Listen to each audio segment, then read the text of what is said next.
Well, good afternoon from sunny Central Florida. If you've been with us for previous sessions, we're glad that you've come back. However, if this is your first Florida Consortium online meetup, a warm welcome. We're glad that you're here. My name is Michael Preston. I'm the Executive Director of the Florida Consortium of Metropolitan Research Universities. For those of you who do not know us, the Florida Consortium is a partnership between Florida International University, the University of Central Florida, and the University of South Florida. For the past few weeks, we've been meeting online to discuss how to best support emergency remote instruction, student engagement, career readiness, and the realities of COVID-19 as it relates to education. Before I have the panel introduce themselves, I'd like to thank Helios Education Foundation for their support for our collaborative work, which includes this series. Throughout today's sessions, please pose all of your questions and comments in the chat. Now let's get started. I'm excited about today's co-presenters from UCF's Stealthy Retention Team. What a great name, it's the Stealthy Retention Team. And I certainly am looking forward to hearing about all the good work that they're doing, not just with COVID-19, but probably that they do throughout the year and any other year whenever it comes to helping our students stay retained. So I'll hand it over to the team. Jacob, why don't you start us off by introducing yourself, and I'm going to mute my mic and microphone and camera. Well, good afternoon, everyone. My name is Jacob Bonne. I am the Director of the Office of Data and Strategic Projects in Student Success and Advising at UCF, and I lead our Retention Intervention team and have the opportunity to work with a lot of great folks dedicated to student success at UCF. Good afternoon, I'm Alicia Keaton. I am the Director for the Office of Student Financial Assistance, and I'm thrilled to be part of this conversation today. Good afternoon, this is Kelly D'Agostino, and I am currently the University of Bursar at University of Central Florida. Hi, and I'm Karima Mansell. I'm one of the Associate Directors in the Office of Student Financial Assistance.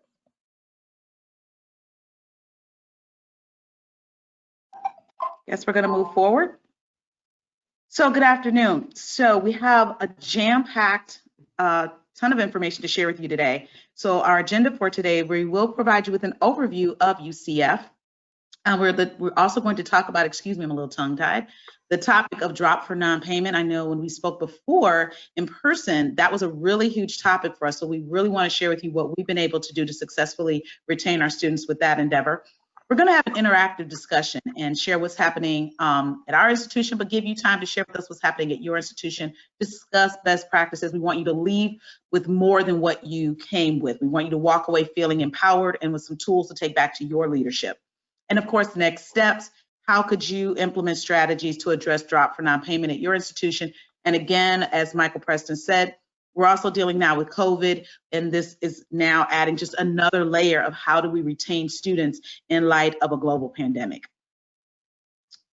All righty, next slide. Sorry, I'm having issues here. That's okay, that's the wonder of Zoom and GoToMeetings. All righty, so the learning outcomes for today.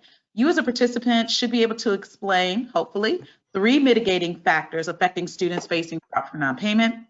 You will be able to summarize the circumstances at your institution that may contribute to that drop for non-payment, and also be able to develop an outline for developing or implementing a drop for non-payment collaboration on your campus. Because as you can see from the panel here, we come from various different offices, but we've been able to find common ground and collaborate in a way that's been successful for our students.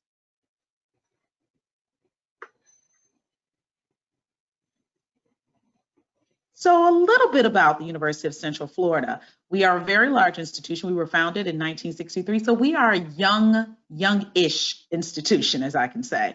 We're located in the heart of Orlando, and we have 69,525 wonderful students running through our campus on any given day, pre-COVID.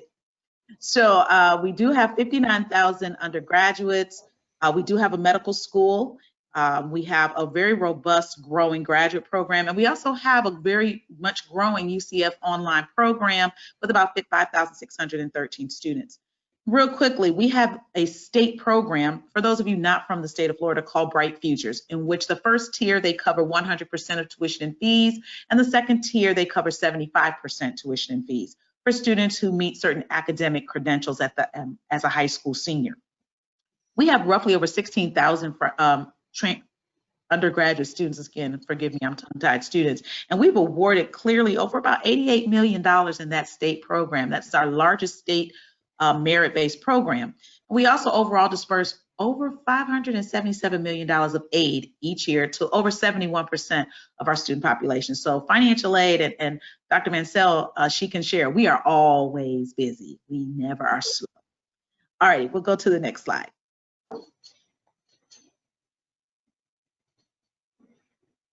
And again, our freshman profile for a school of our size, we have some pretty smart freshmen that come through our door. The average weighted GPA, I believe now, is a 4.17. The average ACT score is a 29.1, and the average SAT score is a 1332. So our students are coming in academically ready to take on some rigorous courses at UCF. We are very proud of our incoming FTICs. But I also want to share with you, we have a very large, robust transfer population as well. We have articulation agreements with some of our state colleges, or other states call them community colleges. So about 50, we're almost 50% transferred, 50% in, traditional FTIC students coming in, which is part of the growth that we have.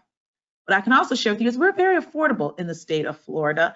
Our cost of attendance, I must say, is $212.28, Kelly, I believe. I may be off a penny or two.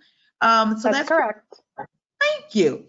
For tuition, we're roughly about $63.79 for our cost of attendance. And so I must say that our students are able to graduate in a very timely manner with little to no debt. About 49–50% of our students graduate with no debt, and we're excited to share that. And one last final thing I want to share about UCF is we also are a Hispanic serving institution. We're honored that over 25% of our student population are Latino students. So we have a very diverse population of students. And in this time where we are in the world, it is so lovely to see such a diverse campus background where everyone is learning from each other and collaborating on so many different levels. So I won't bore you anymore about the wonderful facts about UCF. I'm going to move on to the presentation talking about drop for non-payment. And from that, I'll turn it over to Jacob. Perfect. So we wanted to provide just a little bit of background context to some of the overarching metrics and goals that state institutions across Florida are aiming towards. These are a particular overview of our performance funding metrics here at UCF, and really sort of contextualize some of the student success work that we are aiming towards. In particular, you'll see a couple here listed that pertain to this particular topic when we're talking about affordability and some of the financial challenges that students are experiencing. Certainly there you'll see net tuition and fees per 120 credit hours. That's something that UCF is frequently trying to do very well on, as are many state institutions. Four-year graduation rate is a goal for us, and the academic progress rate, which is retention to second year with students at or above a 2.0 GPA, continues to be a metric that we are focused on pretty heavily as we move forward. We can go ahead and advance to the next slide, and we'll take a look at some of the additional performance funding metrics. Again, a lot of these are related to student success topics. Degrees awarded in areas of strategic emphasis, including STEM degrees, university access rate, percentage of degrees without excess hours. That's also really important to the state metrics and to us at UCF. And overall number of bachelor's degrees awarded annually. So all sort of within this performance funding metric system are student success goals focused on keeping a college affordable and accessible to students, as well as trying to get students to complete in as quick of a time frame as they possibly can. The other set of metrics that we're focused on are what's called the preeminent metrics. And Kelly, we can go ahead and jump to the next slide. And you'll see that many of these are also very similar. GPA and SAT scores for incoming freshman class, freshman retention rate above 90%, a four-year graduation rate. The goal for that is 60%. And we can kind of advance to the next slide. Several of these as well relate to areas not necessarily entirely focused directly on student success metrics in the traditional sense, but do relate to high impact practices and opportunities for students to experience enrichment outside of the classroom, including research, research expenditures, you'll see those listed there as well. Patents, anytime there's that opportunity for students to connect to that work as well is wonderful, though perhaps not exactly tied directly to the retention work that we're talking about here today. So we just sort of wanted to provide this background context to frame some of the larger context around our sort of work in the retention and graduation sphere, and would encourage folks, if there's visitors from outside of the state, to sort of identify what some of your overarching sort of key metrics or key performance indicators might be at your institution level. And I will turn it over to Karima. Thank you, Jacob. So when talking about all of these performance-based metrics and the things that we strive for as an institution, it was recognized at the university level that there needed to be a group of individuals across campus that looked at retention holistically. So there was a development of a team. Originally, it was called the Student Success Process Improvement Team, and there were a variety of different stakeholders that came together and looked at their processes and how their processes could be impacting student retention.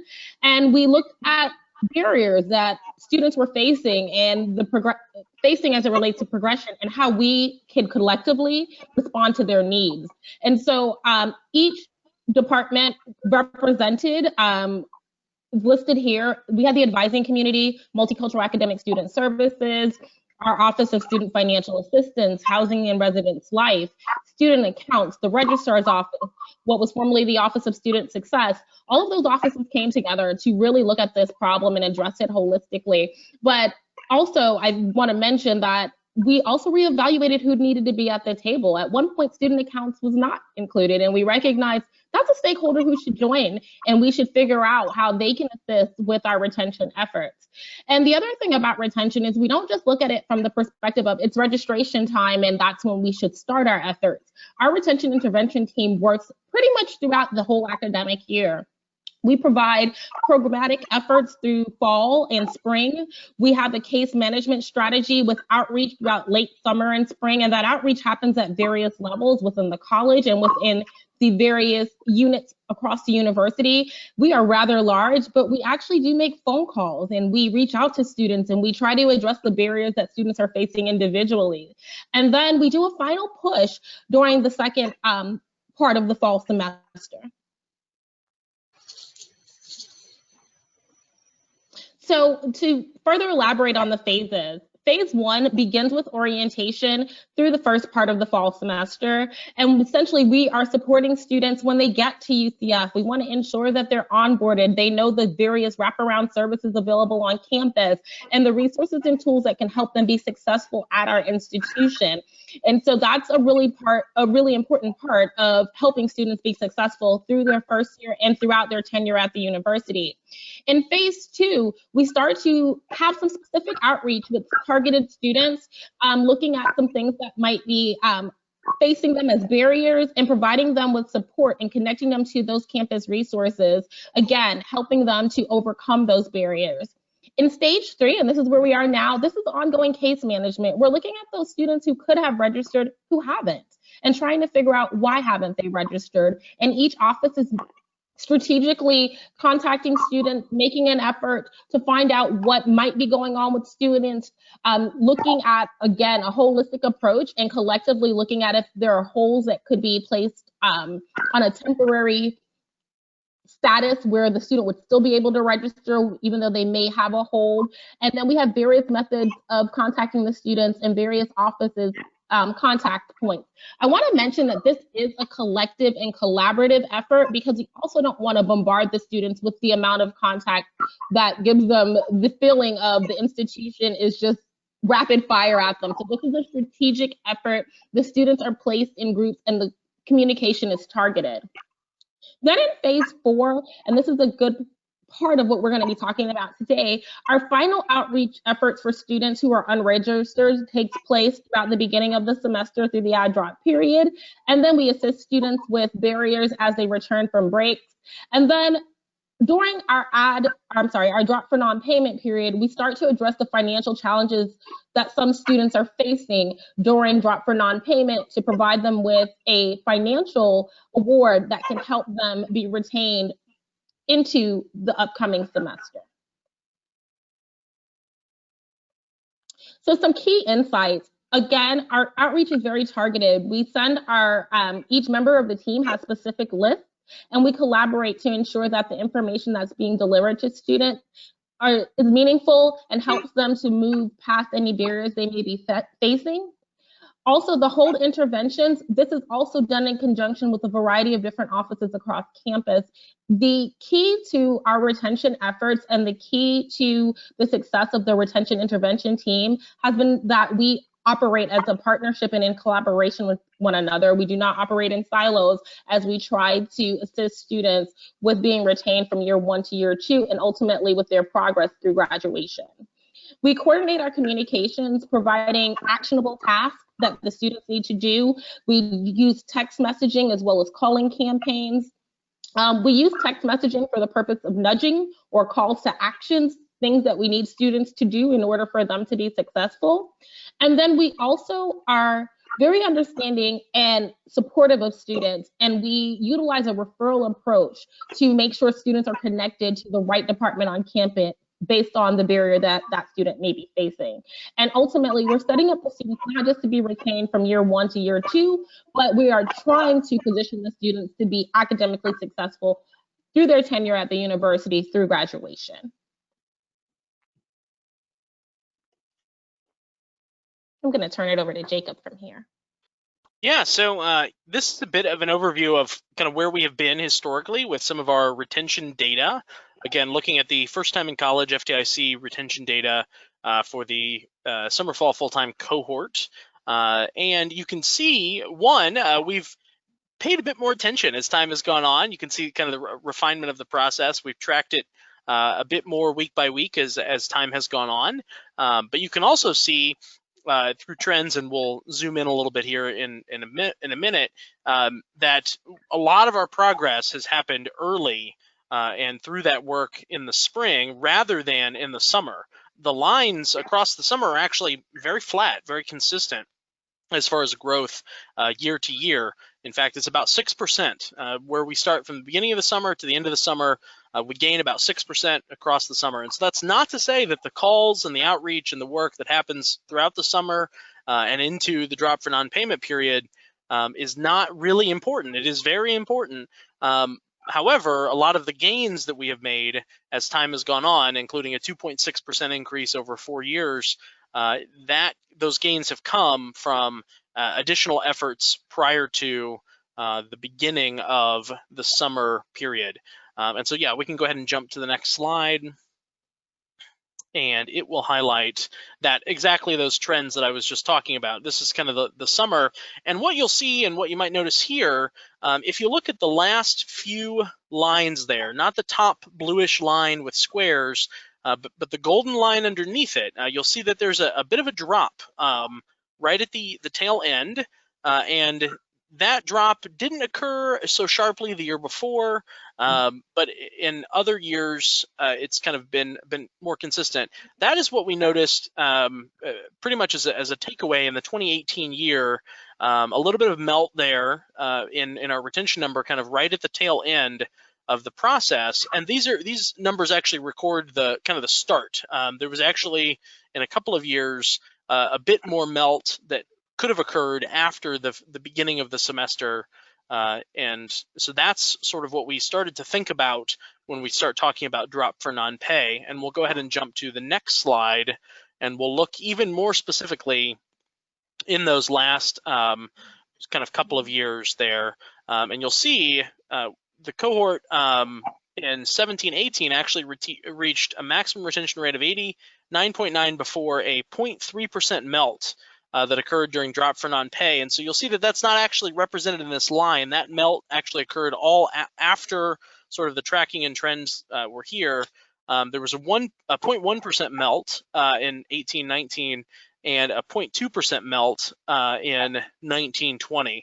And so really those efforts and sort of the culmination and these small melts at the end is really what has led us to really zoom in on the drop for non-payment process as an opportunity for us to provide some additional support to students who may need it and need our help the most. So I will transition it to Kelly to give you an overview of our drop for non-pay process. All right, I'm just trying to move to the next slide here. Okay, so the way that, just to kind of give you an overview about our schedule, so our add drop period takes place the first week of class. And so students have through the 4th day of class to drop their class, to drop any classes, and then they can add classes through the 5th day.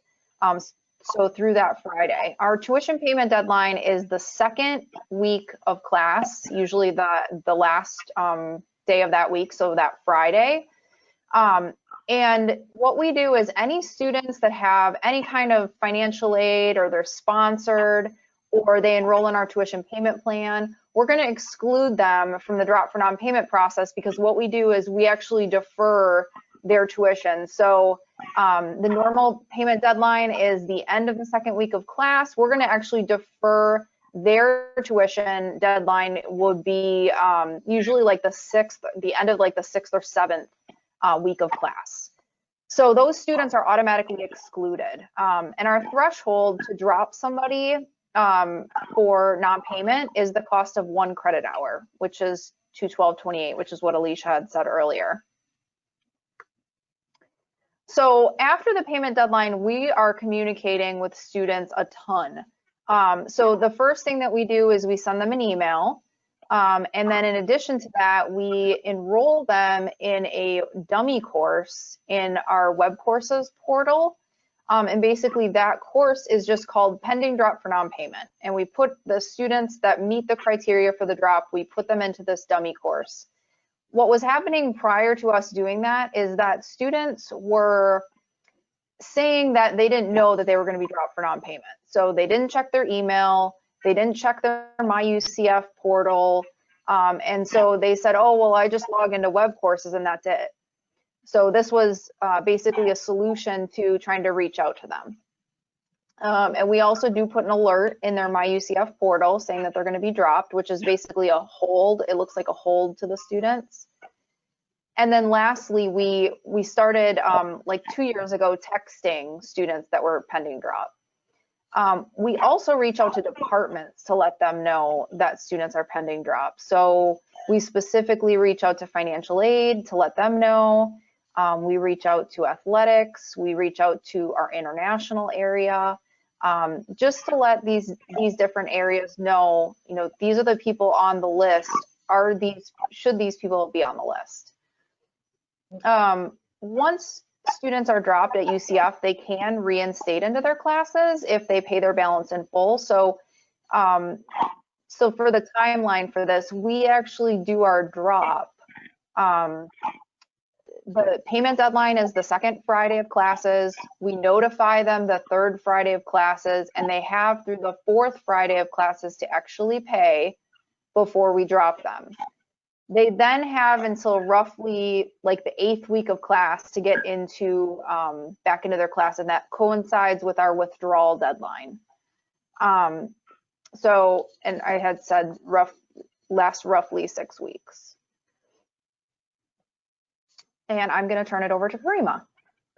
All right, so as Jacob mentioned, we did notice there was a bit of a melt after drop for non-payment. And with all of the retention efforts that we had going on, we wanted to ensure that we could address that melt. So we had some institutional funding available. And in an effort to encourage students to register, continuation grants were awarded to students in the amount of $640, approximately the cost of 1 course. For 18-19, we awarded 89 grants. And just to give a little bit of context, these grants were awarded, the 89 were awarded during the time frame when there was the call campaigns and outreach being done by the colleges. So this was done to encourage students to register. We would cover the cost of 1 course and help them with their financial barrier as perceived as part of the reason why they weren't registering. So then after that happened, we realized there were about 93 students in this particular cohort who were at risk for drop for non-payment, and we gave 35 of those students $640 to assist with keeping them enrolled. And then 2 withdrew and all others resolved their balance. Of the 35 recipients for drop for non-payment who received the continuation award, 8 did not enroll in the following semester. So that's about 22.9%. So we started to look at, well, what did we do? We were well intended. We wanted to ensure that the students had the opportunity to be retained in the fall semester. But again, going back to the premise of what we do as a team, as the retention intervention team, we wanted to ensure we positioned those students for success. So that 22.9% was something that we wanted to ponder and think about how we could be more intentional with funding in the subsequent year. So the funding, what we realized, wasn't substantial enough to really make a dent to the students' outstanding balance. And what essentially happened was some students who were unable to pay the balance found themselves unable to register in the subsequent spring because of the outstanding tuition balance. And we wanted to ensure that we did not, again, create an additional barrier for future progression or success. So in the 2019-2020 year, we reimagined how we gave out the continuation grant. You can move on to the next slide.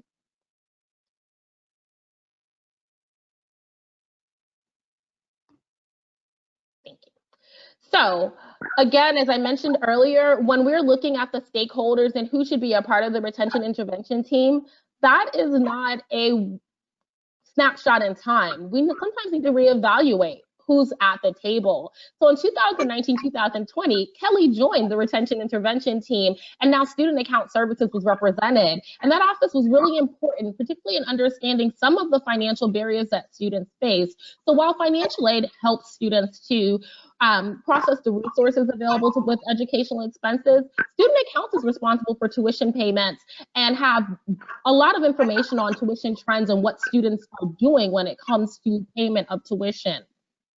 So once Student Accounts was a part of the retention intervention team, we started to have some very in-depth conversations about how we could streamline our drop for non-payment efforts. So we looked at the amount that students were being awarded and realized that we wanted to do something a little bit more substantial and a little bit more meaningful. So we took a look at those students who were at risk for drop for non-payment.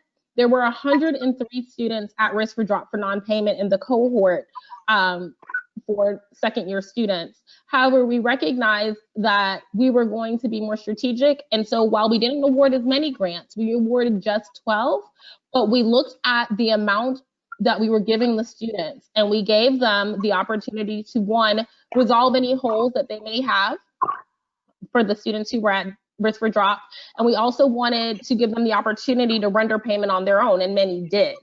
So of those 12 recipients who received the drop for non-payment intervention with the continuation award, we increased the award. We gave them an award that would put them within the threshold to allow them to re-enroll in the subsequent spring. And so 3 did not re-enroll in the subsequent spring, which is 25%, which is also substantial, but we had a good portion of those students positioned for success in subsequent terms. So having the right partners in the right place is critical. So many of our students who are in this position are often facing satisfactory academic progress challenges, so they're unable to receive financial aid in the traditional sense. So they're not eligible for federally funded aid. And so we wanted to, again, position them for success and look at how we could use that institutional funding to create a pathway that was beyond just retaining them from one term to the next.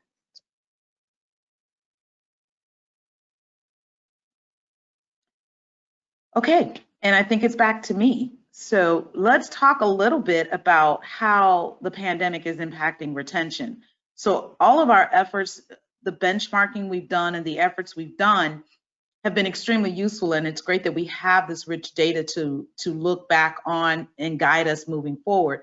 But however, this pandemic is changing student behavior, and we really don't have a good footing necessarily on what will work and what won't work. So let's just kind of talk about that a little bit.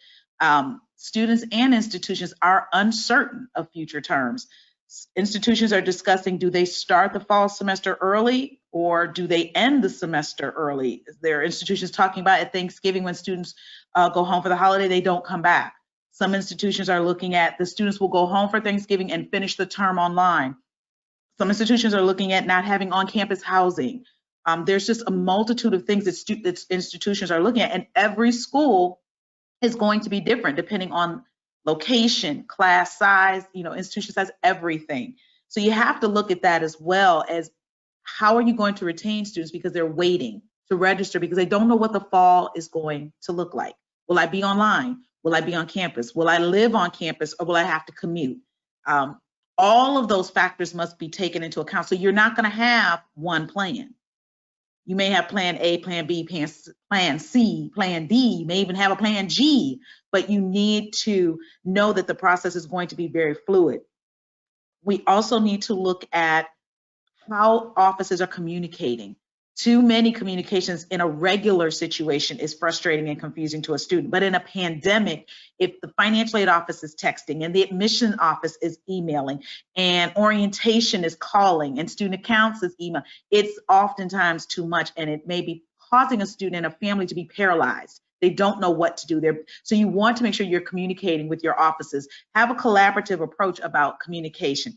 Maybe you send one and you include all of your good nuggets of information and bulleted points and you send it out once a month. Make sure that your leadership is aware of the challenges that you're experiencing coming from the student side of the house, not the academic side. Because right now, again, they're all trying to figure out the modality. How are we going to teach?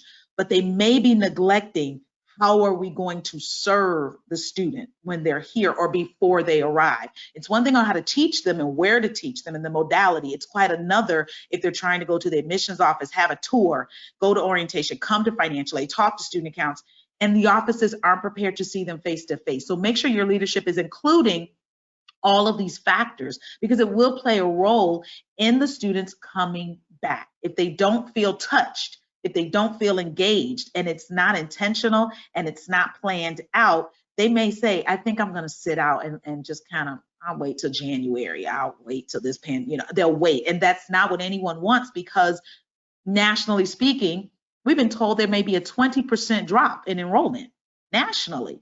That's all of us together. So you want to make sure that all of your efforts are collaborative and intentional and that your leadership is involved in it because they too want to make sure that they're sending the right messaging.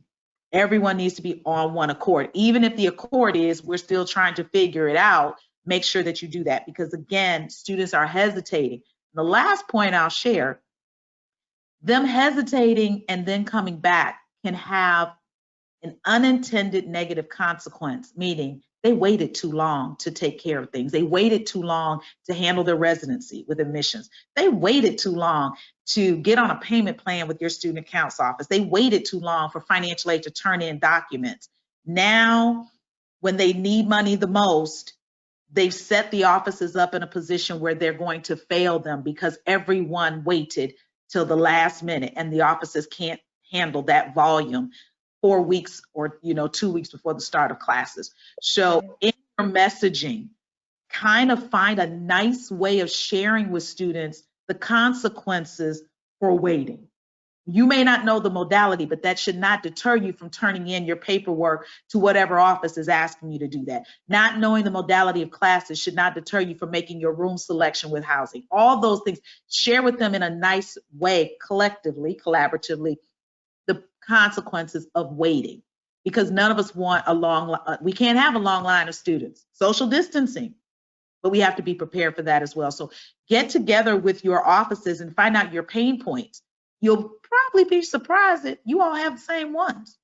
And then try to find a consistent, holistic way of addressing them with your students and in a way that doesn't cause more anxiety or frustration. Next slide. So how are we using financial resources to help our students in retention efforts? Well, we all know about the CARES Act money that the federal government provided to us, but there's two different sources of funding. One is for the students as an emergency grant.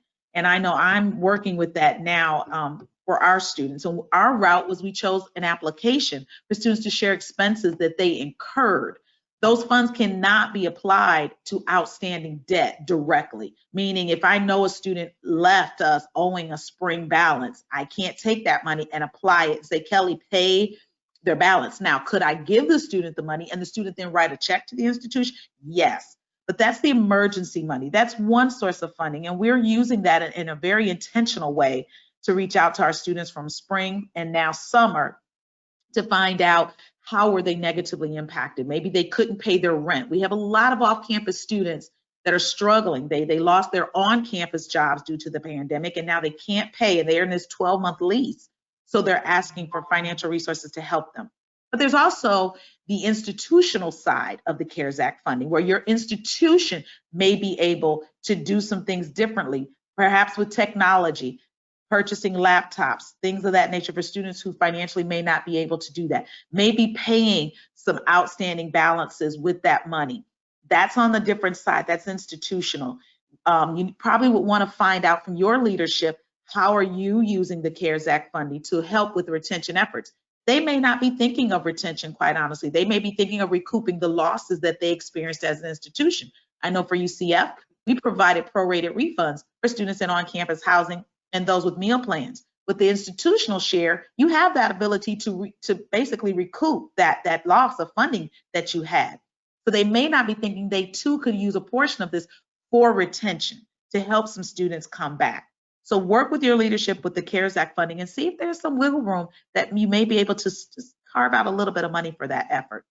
And lastly, institutional emergency grants. We have that at UCF, and we work with our Student Care Services Office, and those funds can be used to cover outstanding tuition balances where students have lost jobs, things like that. And last but not least, I have to say about the financial aid office, this is a time where if students and parents have lost jobs, they've been furloughed, laid off, and they need to talk to financial aid about what we call a professional judgment appeal or a special circumstance appeal, meaning the data that they put, that financial information they put on the FAFSA, the free application for federal student aid, is 2 years old. It may not be an accurate reflection of what the family is going through right now due to this pandemic. Those families really should complete that appeal and submit it to financial aid with all the supporting documents they'll tell you about. The student could then qualify perhaps for need-based aid. So it is very important. This is another option and another opportunity to help students in this pandemic, to help them come back, because some may say, I didn't qualify for anything, I can't come back. They may qualify for need-based aid. So that's the last thing I'll share before we open the door for reflections.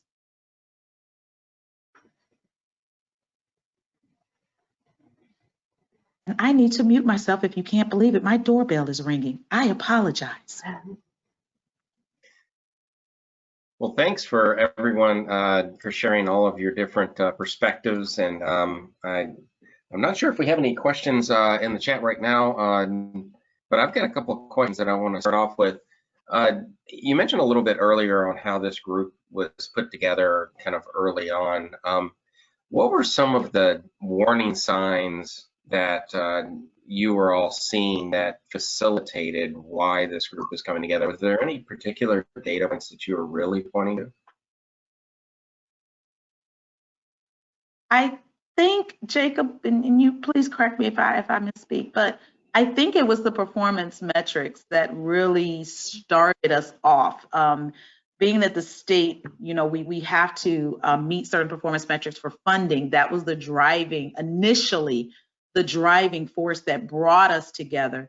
But I think after that, we found common ground in ways outside of performance metrics, just student success, holistic advising, you know, meeting students where they are so that we can move them in a better direction. And we found that in a lot of ways, we needed to revise our own internal efforts with communications and different ways of moving students in a positive direction. So I think the performance metrics started it, but then once we got together, we found so much more once we got together as a group. And yeah, that the original group was certainly formed kind of in response to that, the metrics. One of the reasons for that was we had been pretty stagnant at a retention rate. We kind of hit a retention rate plateau for 4 or 5 years, had kind of hovered right at around the same rate. and couldn't really push beyond that rate. And then from there, sort of really took a look and said, what do we need to do from a policy perspective? What do we need to do from a teamwork and collaboration perspective?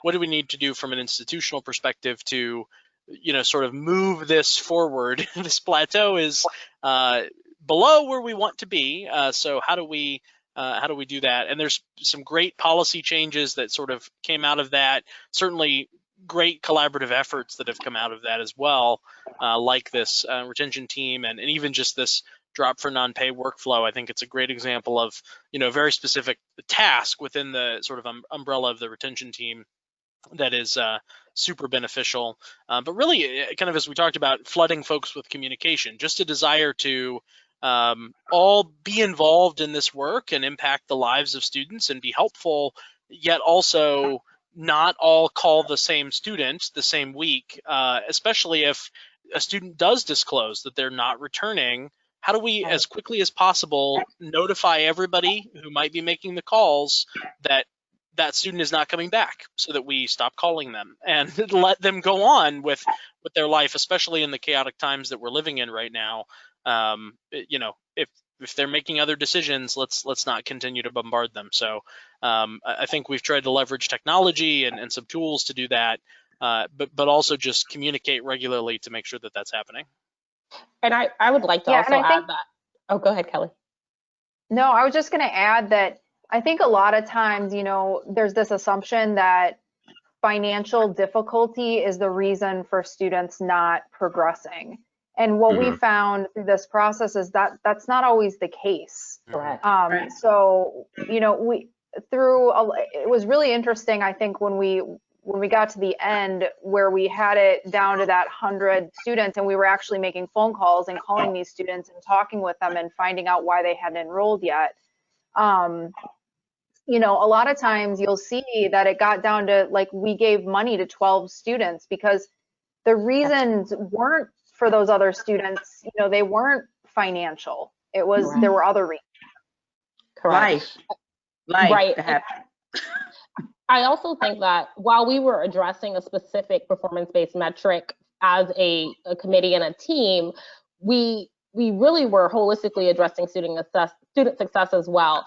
So a lot of our efforts go well beyond that particular cohort for that year. So for example, I'll use the utilization of the EAB platform. That's our predictive analytics tool that we use as an institution. There's case management that we utilize that was birthed out of the SSPI and retention intervention team, but a student doesn't have to be a rising second year student to take advantage of that case management and that collaboration across campus. So it's really, while we are addressing one particular metric, we are holistically addressing student success and helping students to break down barriers and to get the wraparound services they need. And I think that often in higher ed, when we go back to why this team was created to address this particular metric, often in higher ed, we're all working towards similar goals in our individual units.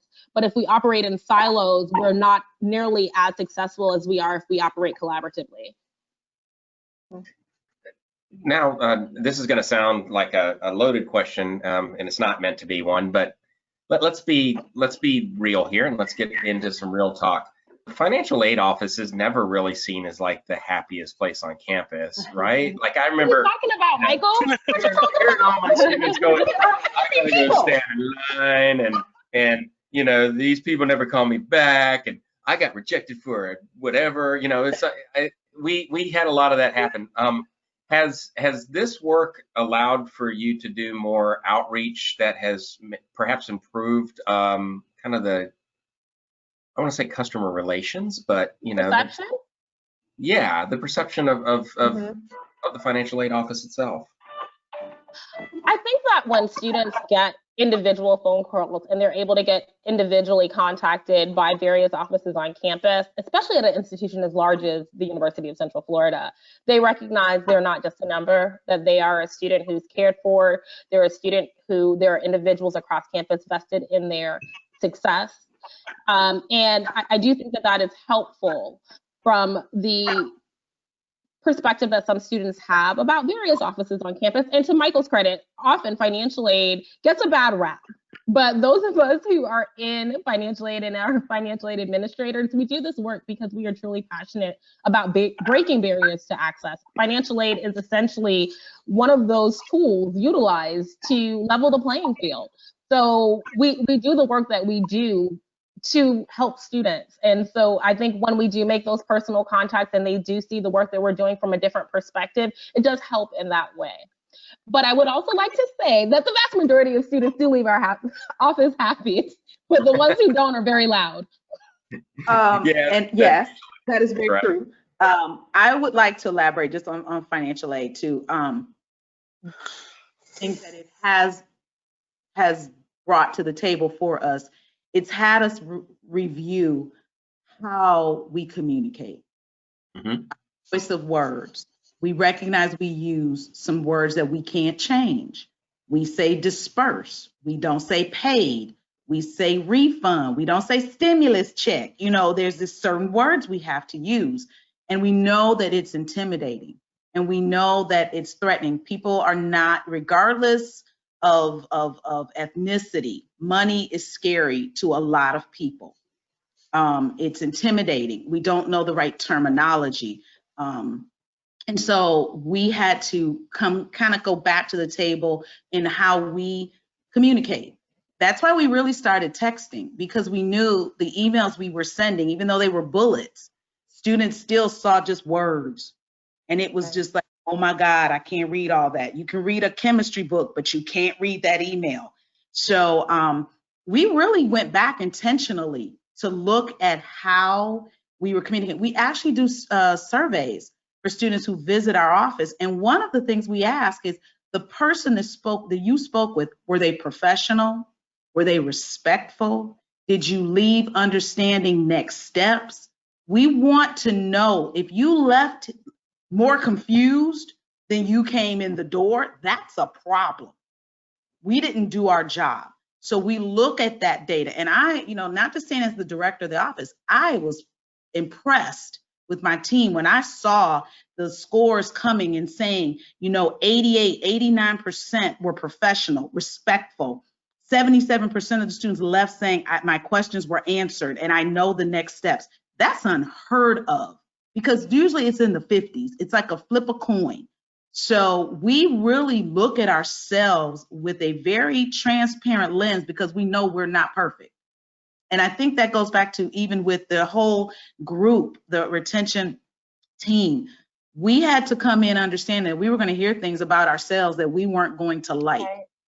But if it meant students weren't coming back because of how we communicated or didn't communicate or confused people, then that means we're the bottleneck that we need to change. And so we had to go into it knowing we were going to hear some things we didn't like. And as the financial aid director, I've been in this 26 years. I started when I was 2. The bottom line, I'm a child prodigy. Anyway, moving back. The point of that is we had to know we were going to have to change. In order for that needle to move, we had to change first.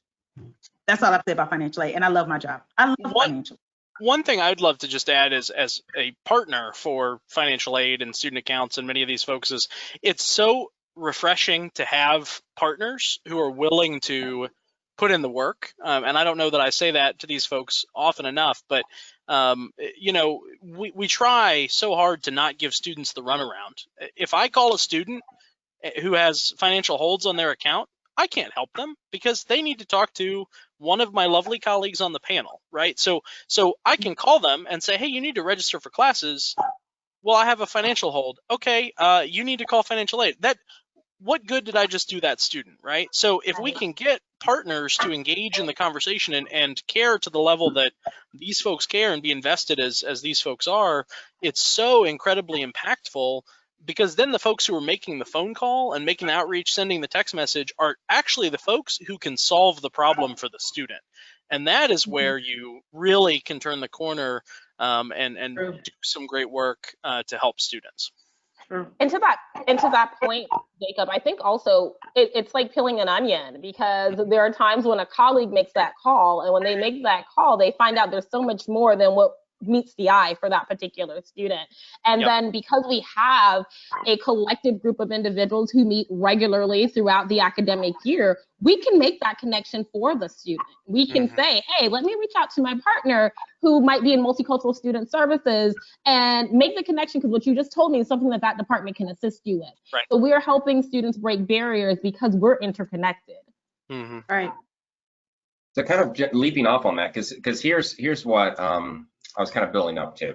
There are student affairs and academic affairs folks on campus that get high profile positions in which, you know, quite frankly, I was the director of Office of Student Involvement for years. So thousands of students got to see me in a very positive light. Most of the time I was giving them something, whether it be a universal ticket or, you know, a duck or Spirit Splash or whatever that might be. So it was real easy to like me and like my office because we did fun things. But, you know, often students on the UCF campus would refer to whatever goes on in Milliken Hall is just simply Milliken. So it was, you know, impersonal, did not have a face to it. Are you finding now that as you're continuing your work that students are referring each other to your offices? Have you seen a volume tick up of students that are kind of wanting to reach out and then maybe hurt themselves in some way? I think it's more personal. Students won't say go see financial aid. They may say go see so-and-so, so-and-so. They were so helpful to me. They want your name. So I know that I've received emails and phone calls from folks thanking me for a certain staff member because they were so helpful. And then you start to, and even when we start, we pre-COVID, we had what we call triage before the start of classes. And we have a long line and we try to vet students before they even make it into the office. And I'm out there in the line. They don't even know I'm the director because I will not wear my badge because then I might get sworn people. So I'm just out there and I will hear, I need to talk to someone. They will give me names because that person was so intentional and so helpful, and their friend or their so-and-so told them to go see that person. So I have several staff. I have a staff about 55. And it ranges the gamut. It's not all frontline folks that are helpful. It's some of my loan folks, my scholarship people, my verification people. They get all the time because they'll call families and say, your form is really bad. Like, what are you trying to do? And they'll say, I need to talk to her. And I'll go get the person. And she's like, hey, come on. And they'll sit with them and talk to them. So I think it's more referrals because they were helped, whether it was in an email, a phone call, to the last visit, and they enjoyed that engagement, and now they're telling someone to go see that person. I also would venture to say that Kelly's office and our office has always worked very closely together to help students resolve financial barriers and to get them what they need for the purpose of persistence and just because of what our officers do. But to that end, I know some of what we talked about had to do with programming and being intentional with our programming and our outreach to students. And I think that that's another piece that creates that connection for students across campus. As the financial aid office, a big part of what we do is outreach. We do a lot of outreach on campus to inform students about various aspects of the financial aid process. We do a lot of outreach in the community to inform families about resources available for them to fund their education. And we also have a financial literacy program that bridges the gap and how allows students to learn more about being financially well. So I think those types of programs and the intentionality of the programming, and we do a lot of that programming in conjunction with our partners on the retention intervention team. So that intentional programming helps students to become more comfortable with the offices in Milliken Hall. Awesome. Well, that's exactly why I think we're doing this series and why we're trying to get these groups together, because the more that we can put a face to the work that's going on all over campus, the better that we can tell that story, because certainly our students then start to see our offices as a collection of helpers versus, you know, this kind of monolith. And Michael, one last thing I'll share about financial aid. I know it's not all about us, but one of the things that we also did pre-COVID, we provided a 2-day workshop for our on-campus partners to learn about us and the various things that we do in the office, so that they would understand when they're referring, as Jacob would say, you want to send the person to the right office. You want to share the right information. I know financial aid is complicated and people often are very intimidated and they don't want to give bad information. So we would give a 2-day workshop and allow the attendees to select the session that was of interest to them. We had a Bright Future session, or changes in FAFSA, or how does drops and withdrawals affect financial aid, things like that. And it was very well attended the 2 years that we were able to do that. And we were trying to figure out now how we're going to do it with, COVID, but probably a Zoom. But that also changed people's thoughts about the financial aid office. We were no longer that, as the Wizard of Oz, to get behind that door. Can I just get to Oz? Can I just get to see him or her? We were real. You could talk to us. And for our stakeholders, it really changed their perception of our office. And that's something else that they can do as well. Because once the staff have a different perception of our office, they will share that same messaging to the students that they engage with.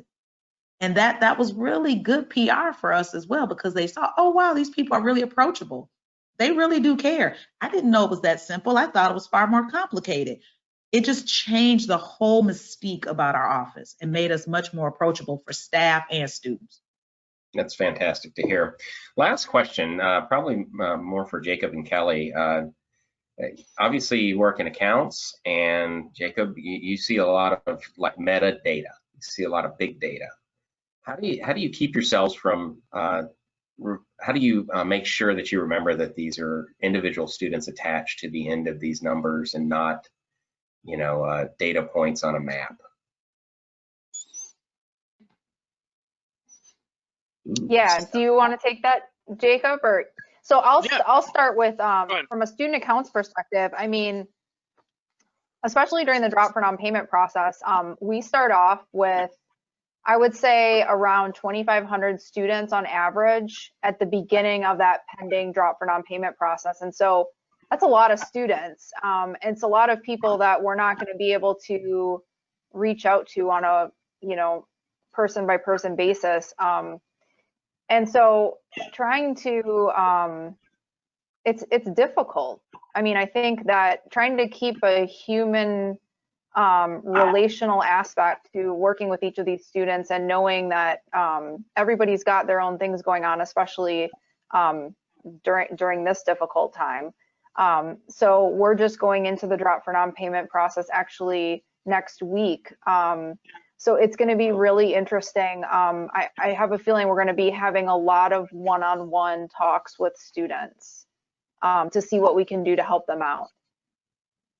Awesome. So.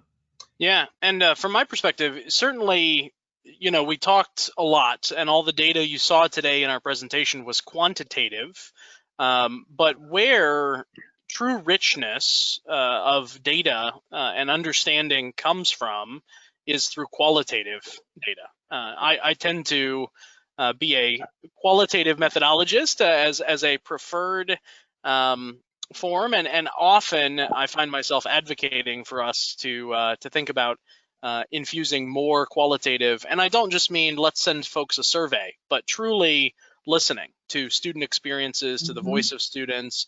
And so yes, we can look at retention rates and trends and look at it from a large perspective, but really to understand, Alicia said it a few minutes ago, when we got down to a list of 100 students, we had 12 that we were awarded grants to because the rest of the students had life in the way. What does life mean? We could spend the next 2 hours unpacking what life meant for all of those students and what was going on, and kind of for each person in context. And that understanding of life helps us better position ourselves perhaps to support students in the future or have a good understanding. But it's those conversations with students that also keep me grounded and keep me aware of our ability to change lives and livelihoods through the work that we're doing on a regular basis. So qualitative data is the true key to data success when it comes to leveraging the student experience. Well, with that, we're going to bring this to a close. Thank you all for attending and participating. I'm sure you've got another Zoom call to be at. We chose GoToMeeting because we want to change things up in the way that it's presented. That's how we get everyone on board. But thanks for joining everyone for joining us today. And we also want to thank UCF's retention team, the stealthy retention team, for